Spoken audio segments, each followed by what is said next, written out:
Monsoon کے آغاز اور اس دوران کسی بھی ناخوشگوار حادثے کو روکنے کے لیے گریٹر حیدرآباد میونسپل کارپوریشن نے ایک جامع اور فعال ایکشن پلان تیار کیا ہے۔ Commissioner G H M C R V Karnan نے شہر کے تمام زونز میں خستحال عمارتوں، قدیم باؤنڈری والز اور سیلرز کی کھدوائی کا فوری سروے کرنے کی سخت ہدایت جاری کی ہے۔ اس سلسلے میں زونل کمشنر، سرکل اے سی پیز اور متعلقہ حکام کے ساتھ اہم ورچوئل میٹنگ بھی منعقد کی گئی۔ حکام کی جانب سے کیے گئے سروے کے مطابق شہر کے 6 زونز میں اب تک جملہ 377 خستحال عمارتوں کی نشاندہی کی جا چکی ہے،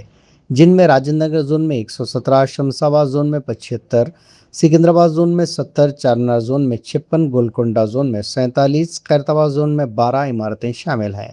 کمشنر نے واضح حکم دیا ہے کہ ان عمارتوں کے مالکین کو فوری طور پر نوٹس جاری کی جائے، ضرورت پڑنے پر ان عمارتوں کو خالی کروانے، سیل کرنے یا منہدم کرنے کی بھی کارروائی کی جائے۔